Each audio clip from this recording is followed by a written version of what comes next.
আসসালামু আলাইকুম ওরহমতুল্লাহ বারকাতু। আশা করি সকলে ভালো আছেন। আজকে আলোচনার বেশ কিছু তাৎপর্যপূর্ণ বিষয় নিয়ে আলোচনা করব। পাশাপাশি আলোচনা করব কিভাবে বাজারকে আমরা গুজব প্যানিক মুক্ত রাখতে পারি এবং কিভাবে আমরা একটি সিদ্ধান্ত উপনীত হতে পারি নো প্রফিট নো সেল। পাশাপাশি প্রায় 25টি কোম্পানির updated, that means from Sunday, রবিবার থেকে শুরু এবং 30 জানুয়ারি পর্যন্ত আপনার প্রায় 25টি কোম্পানির বোর্ড সভার তারিখ নির্ধারণ করেছে এক নজরে। আমি সেটা আপনার সাথে বিস্তারিত আলোচনা করবো। 25টি কোম্পানির নাম আমি আপনাকে তারিখ সহ উল্লেখ করবো, আপনি একটু মনোযোগ সহকারে শুনবেন। পাশাপাশি বাংলাদেশের বাণিজ্যিক গাড়ি বাজারজাতকারী প্রতিষ্ঠান ইফাদ অটোস পিএলসি বাজারে আনলো 1 টনে পাওয়ার পিক আপ গাড়ি। একটা ইফাদ অটোর এটা একটা নতুন একটা মরকম মোচন হয়েছে গত বৃহস্পতিবার। এখানে এই বিষয়টা নিয়ে আলোচনা করেছে, তাদের সিইও ছিলেন, চেয়ারম্যান মহোদয় ছিলেন, আলোচনা করেছেন। পাশাপাশি গত বৃহস্পতিবার বাজার ক্লোজের পর থেকেই গুজবে একেবারে অস্থির করে তুলে ফেলেছে সাধারণ মিডিয়া পাড়া। কি ইউটিউব, কি টুইটার, কি Facebook, Instagram, TV news, everywhere is panicked. বিশেষ করে সোশ্যাল মিডিয়া এবং ইউটিউবে এত পরিমাণে প্যানিক নিউজ আমরা পাচ্ছি, এত পরিমাণে গুজব পাচ্ছি, যেটা আমরা আসলে আস্থার জায়গা একবার হারিয়ে ফেলেছি। কিছু কিছু একবার অনলাইন কিছু পোর্টাল এবং কিছু কিছু ইউটিউবার তাদের ভিউজের জন্য অনাকাঙ্ক্ষিত কিছু নিউজ হেডলাইনে নিয়ে এসে প্যানিক করছে এবং কিছু কিছু অনলাইন পোর্টাল বিনিয়োগ বাজারকে অস্থির করার জন্য, বিনিয়োগকারীদের অস্থির করে দিয়ে তারা ফায়দা লোটার জন্য এবং বাজারে একটা ভীতিকর পরিবেশ তৈরি করার জন্য অনাকাঙ্ক্ষিত কিছু নিউজ তৈরি করছে। তার আংশিক সত্য, yes, they some have manipulate this information because কিছু আংশিক সত্যকে একটা বড় দিকে মিসলিডিং করে, কি বলা হয়, ক্লিক বাইট অনলাইনের ভাষায়, যে আপনার হেডলাইনের সঙ্গে ভিতরে কোনো অংশের মিল নেই। এসব নিউজ করে বিনিয়োগ বাজারকে একটা অস্থির পরিবেশের মধ্যে নিয়ে যাওয়ার চেষ্টা করছে। It's a bad sign for invest market. But আমি যেটা বলছি সেটা হচ্ছে, যদি আপনি প্রকৃত ইনভেস্টর হন, this is good sign for you. এখন আপনি বলবেন, এখন অনেকেই তোমার সাথে বিতর্ক করবেন যে গুড সাইন কীভাবে হলো। দেখুন, আমার কথা কিন্তু 2000, 2500, 5000 লোকের কাছে যায় বা এরকম অ্যাপ্রক্সিমেটলি কাছে যায়, আর বাকি সবাই কিন্তু প্যানিকড হয়ে, আপনি দেখবেন যে কেয়া কসমেটিক একটা প্যানিক নিউজ ছড়ায় যাবে। যদিও এটাকে কিন্তু বৃহস্পতিবার ছড়ায় ফেলছে, অতটা প্রভাব কিন্তু কিছু কেটে গেছে। এরা যদি শনিবার রাত্রে এই নিউজটা আসতো, রবিবার বাজারে একটা ভালো একটা নেগেটিভ প্রভাব আসতো। সো এই যে কেয়া কসমেটিক্সের নিট কম্পোজিশন সহ আরও কিছু উইংস বন্ধ হতে পারে, তাদের 5-7টা উইংস, একটা উইংস, 2টা উইংস বন্ধ হতে পারে, হচ্ছে তো, এটা বন্ধ হয়ে আছে তো ভাই, এটা তো জেড ক্যাটাগরি, এটা নিয়ে তো প্যানিকড হওয়ার কিছু নেই। এখানে যারা ইনভেস্ট করে রেখেছে তারা তো প্যানিকড হয়ে লাভ নেই। প্যানিকড হয়ে লাভ কী হবে? বের হয়ে যাবে। বের হয়ে লাভ কী হবে? তার লস হবে। আর কি, নতুন করে যারা ইনভেস্ট করবে তারা কিন্তু জেনে শুনে ইনভেস্ট করবে। সুতরাং আমি আপনাদেরকে অনুরোধ করবো যে কোনো প্যানিকড হবেন না in terms of any condition. বাংলাদেশে এখন আমরা একটা অস্থিতিশীল পরিবেশের মধ্যে যাচ্ছি, একটা অস্থির রাজনৈতিক পরিবেশের মধ্যে যাচ্ছি। এটা আমাদেরকে বুঝতে হবে যে এখানে অনেক প্রপাগান্ডা আসবে, অনেক নিউজ আমাদেরকে মিসলিডিং করবে, মিসগাইড করবে, আমাদেরকে অস্থির করে তুলবে।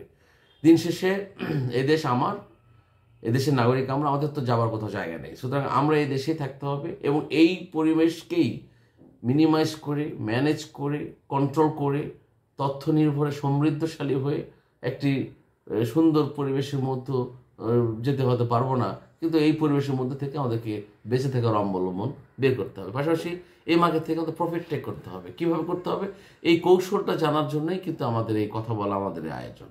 আমি সবসময় আপনাদেরকে অনুরোধ করি যে দেখুন, আপনারা ভিডিওটি স্কিপ করবেন না, আপনারা মনোযোগ সহকারে একটু ভিডিও শুনবেন, যে 8-10 মিনিট একবার শুনবেন, আপনারা অনেক কিছু তথ্য পেয়ে যাবেন যদি আমার কথাগুলো আস্থা রাখেন। আর আমি আপনাদের কখনোই ক্লিক বাইট বা কোনো মিসলিডিং বা মিস ইনফরমেশন, মিসগাইড করি না। আমার উদ্দেশ্য একটাই, স্লোগান কয়েকটা করেছি, তার মধ্যে একটা বিষয় হচ্ছে no profit no sell, no panicked এবং নো ইন্টারফেয়ার। এবং সবচেয়ে আর একটা মজার একটা কথা বলি, যে আমি কিন্তু আপনাদেরকে গ্রাফ দিয়ে, তথ্য, উপাত্ত এবং পরিসংখ্যান নাম্বার দিয়ে আপনাদেরকে আমি আলোচনা করি। আমি কিন্তু এই মন গড়া উড়ো খবর 8-10টা ইউটিউবারের মতো আমি কিন্তু আপনাদেরকে একদম গজামিল দিয়ে কথা বলি না, ভাসমান কথা বলি না, রাজনৈতিক বক্তব্য দিই না যে এটা করছে, এটা করছে, এটা করছে, এটা হবে, বাজার কাল এটা হতে না। আমি আপনাদের গ্রাফ দেখে দিচ্ছি যে রবিবারের দিন যে কোম্পানির শেয়ার রবিবারের দিন 50 পয়সা নেগেটিভে সেল হয়েছে, সেই কোম্পানি আবার সোমবারের দিন 70% নেগেটিভে সেল হয়েছে। সেই কোম্পানি আবার মঙ্গলবারের দিন 20% নেগেটিভে সেল হয়েছে। সেই কোম্পানি আবার বুধবারের দিন 10 পয়সা প্রফিটে সেল হয়েছে। সেই কোম্পানি আবার বৃহস্পতিবার দিন 1 টাকা প্রফিটে সেল হয়েছে। সেই কোম্পানি আবার রবিবারে এসে 2 টাকা নেগেটিভে সেল হয়েছে। এমন একটি চিত্র আমরা এই বিনিয়োগ বাজারে দেখতে পাচ্ছি, যেটা আমি শকড হয়ে যাই আপনাদের এই সব আচরণের জন্য। বিনিয়োগকারীদের আমরা অনেকেই বলছে যে এটা অ্যাকাউন্ট টু অ্যাকাউন্ট ট্রান্সফার, আমি বলেছি অ্যাকাউন্ট টু অ্যাকাউন্ট ট্রান্সফার, ঠিক আছে, অ্যাকাউন্ট ট্রান্সফার করছে করুক, তাহলে আমরা কেন বাজারকে এই অস্থিতিশীল করে ফেলছি বা আমরা মিসলিডিং করছি? অনেকে আবার আমার সাথে একটু দ্বিমত করছেন যে তাহলে তো এই বাজারে কোনো লসের কারণে। ভাই আপনাকে আমি এর আগের একটা দিন উদাহরণ দিয়ে বলেছি যে আপনি যদি প্রপার টাইমিং না জানেন, আপনি যদি প্রপার ম্যাটেরিয়ালস না জানেন, আপনি কোন প্রোডাক্টের জন্য ক্যাপাবল, কোন প্রোডাক্ট আপনি কিনে আপনি সেলিং পর্যন্ত রাখতে পারবেন, আপনি কতটুকু আপনার ক্যাপাসিটি আছে, এটা যদি না বোঝেন, তাহলে তো ভাই আপনি এই মার্কেটে এসে প্রফিট করতে পারবেন না। আপনাকে সিজন জানতে হবে, আপনাকে প্রোডাক্ট জানতে হবে, আপনাকে টাইমিং জানতে হবে। যেমন এখন বোর্ড সভা আসছে একসাথে এই 3 দিনে, আজকে হলো 25 তারিখ, কাল 26, 27, 28, 29, 30, এই 5 দিনে আপনার প্রায় 25-30টা কোম্পানি বোর্ড সভা তারিখ। কেন এই 5 দিনে করেছে জানেন? যেন কেউ খেলতে না পারে। এরাও খুব চালাক, আপনাকে যে কোনো জায়গায় আটকে যাবেন, কেউ প্রফিট টেক করবে, কেউ আটকে যাবে। এটাই হচ্ছে এই বাজারের এবারে যেটা হচ্ছে বিউটি আর গেম, আর আপনি যে ভাষায় বলেন না কেন। কিন্তু আপনাকে যদি ওই যে এর আগে আমি একটা উদাহরণে বলেছি যে সুন্দরবনে যখন একটা হরিণকে শিকার করে, তখন একটা হরিণকে টার্গেট করে এবং এই একটা হরিণের পিছিয়ে সে কিন্তু দৌড়াতে থাকে এবং একটা সময় সে হরিণকে ধরতে পারে। ঠিক আছে, যদিও এই উদাহরণটা দেওয়া ঠিক হলো না, বাট তারপরে আমি বলতে চাই যে আপনিও এরকম একটা টার্গেট করবেন যে আপনি এই 25-30টা কোম্পানিকে আপনি তো ভাই ইনভেস্ট করতে পারবেন না। যদি পারেন আপনি করেন, সমস্যা নেই, আপনার ইচ্ছা।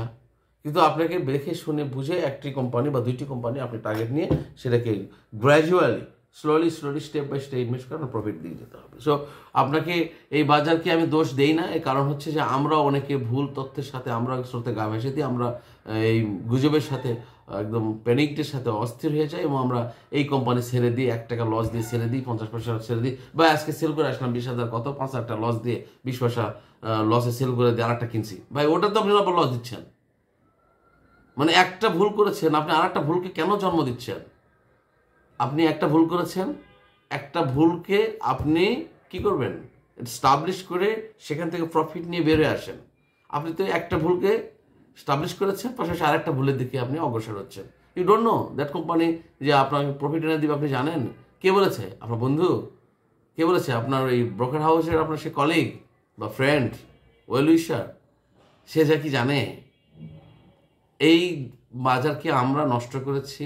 যারা এই ধরনের উক্তি দিবে যে ভাই আমি আজকে কিনেছি কি করব, মূলত পক্ষে আমাদের মার্কেটের ট্রেডারের সংখ্যা একদম বেশি, অস্থির হয়ে যায়। প্রতিদিন কেনাবেচা করা খুব পছন্দ করি। আজকে 500 টাকা 200 টাকা লাভ হয়েছে পছন্দ করি, হ্যাঁ, ওদিন 5,000 টাকা লস হয়েছে ওটা না, আজকে 100 টাকা 2,000 টাকা লাভ হয়েছে, এটাই বড় হাইলাইট। টাকা তো আপনার ক্ষতি হয়, লস হয় আপনার, সব কিছু হয় আপনার। তো যাই হোক, আমি আপনাদেরকে যে বিষয়টা অনুরোধ করি, সবসময় আপনাদের বিনয়ের সাথে বলি যে আপনার নো প্রফিট নো সেল, এই স্লোগানে আপনারা আসুন, আমরা ঐক্যবদ্ধ হই, আমাদের প্ল্যাটফর্মকে বড় করি।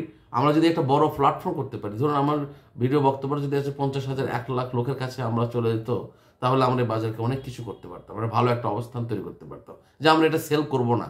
দেখবেন 50,000 লোক যদি এই মার্কেটের একটা প্রোডাক্টের যদি আমরা সেল করবো না, দেখবেন এটা সেল হবে না, দাম অটোমেটিক বেড়ে যাবে, দাম বাড়তে হবে, আমরা সেল করবো না, তখন তো ক্রেতা চলে আসবে, ক্রেতা যখন পাবো না দাম বেড়ে যাবে, আমরা সেই পরিবেশ তৈরি করতে পারবো। But it should be connected more peoples, bonding লাগবে ভালো, আমরা একটা এই ফ্যামিলিকে বড় করতে হবে এবং আমরা অবশ্যই মানে কালেক্টিভ হতে হবে। ঠিক আছে, আপনারা সকলে ইনফরমেশন আমার সাথে তথ্য উপাত্য দিয়ে আমাকে সচেতন করবেন, মেসেজে তথ্য দিবেন, আমাদের কাছে কোনো যে তথ্য থাকে সেটা আপনার মেসেজে লিখে দিবেন, আমি আপনাদেরকে আমার মেসেজগুলো আমি আপনার ভিডিওর মাধ্যমে আপনার সবসময় দিয়ে আসতেছি, সেটা আমি আপনাদেরকে দিব, আপনাদের সাথে আছি, আপনাদের সাথে থাকবো।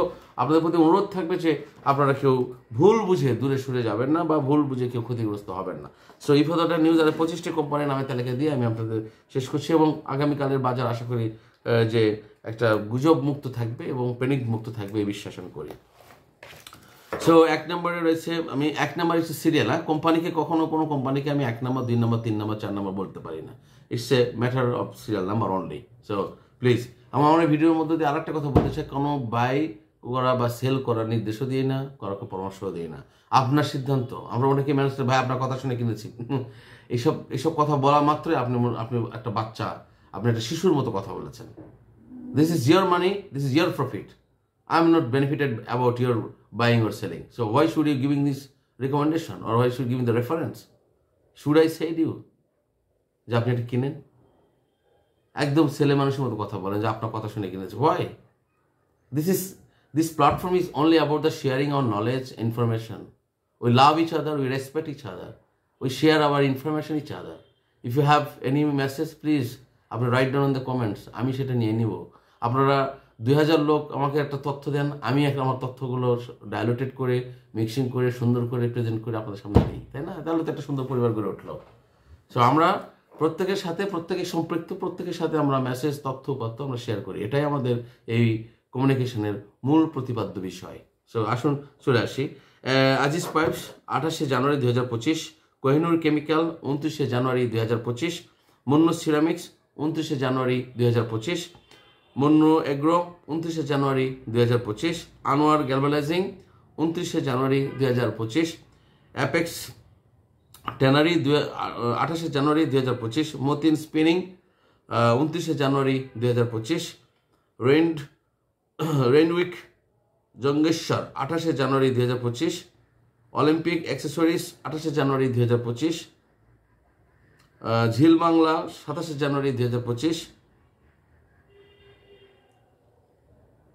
ইডিস টেক্সটাইলস 28 জানুয়ারি 2025, আর্গন ডেমিনস 28 জানুয়ারি 2025, বেঙ্গল উইন্ডসর থার্মোপ্লাস্টিক্স 28 জানুয়ারি 2025, ইউনিক হোটেল 28 জানুয়ারি 2025, অলিম্পিক ইন্ডাস্ট্রিজ 30 জানুয়ারি 2025, এডিএন টেলিকম 30 জানুয়ারি 2025, পেনিনসুলা 27 জানুয়ারি 2025, শাহজি বাজার পাওয়ার 27 জানুয়ারি 2025, 19 তিতাস গ্যাস 28 জানুয়ারি 2025, সিমটেক্স ইন্ডাস্ট্রিজ 30 জানুয়ারি 2025, তাশরিফা ইন্ডাস্ট্রিজ 29 জানুয়ারি 2025, অ্যাটলাস বাংলাদেশ 27 জানুয়ারি 2025, ইনটেক অনলাইন 29 জানুয়ারি 2025, এসিআই ফর্মুলেশন 30 জানুয়ারি 2025, এসিআই লিমিটেড 30 জানুয়ারি 2025। তো আপনাদের সামনে বক্তব্য দেওয়ার আগে আমাকে এই যে গ্রাফ করতে হয়, স্টাডি করতে হয়, লিখতে হয়, সব কিছু, কোনো কিছু রেডি থাকে না। হ্যাঁ, 8-10টা অনলাইন পত্রিকা পড়তে হয়, আমরা বিভিন্ন রকম অনলাইন সোর্স থেকে তথ্য নিতে হয়, জাতীয় পত্রিকা, আন্তর্জাতিক পত্রিকা থেকে তথ্য নিতে হয়, কোম্পানির ওয়েবসাইটে গিয়ে তথ্য নিতে হয়। এইসব সব তথ্যপত্র সংগ্রহ করার পর একটা নির্যাস অংশ দিয়ে আপনাদের জন্য ভিডিও তৈরি করতে হয়। আর সেই ভিডিওটা যদি স্কিপ করে দেখেন তো এটা আপনার লস, আমার কিছু না। তো যাই হোক, সকলের জন্য শুভকামনা। আগামী দিনগুলোতে আপনাদের আরও বেশি শক্তিশালী মানসিকতা গড়ে উঠুক, আপনারা আগামী দিনে আরও বেনিফিট করেন, আপনারা আরও ঐক্যবদ্ধ হবেন এবং আমরা ইনশাল্লাহ একটি সুন্দর স্থিতিশীল বিনিয়োগ বাজার গড়ে তুলতে পারবো বলে বিশ্বাস করি। সকলের জন্য শুভকামনা। আজকে এখানে রাখছি। আল্লাহ হাফেজ। আসসালামু আলাইকুম ওয়া রাহমাতুল্লাহি ওয়া বারাকাতুহু।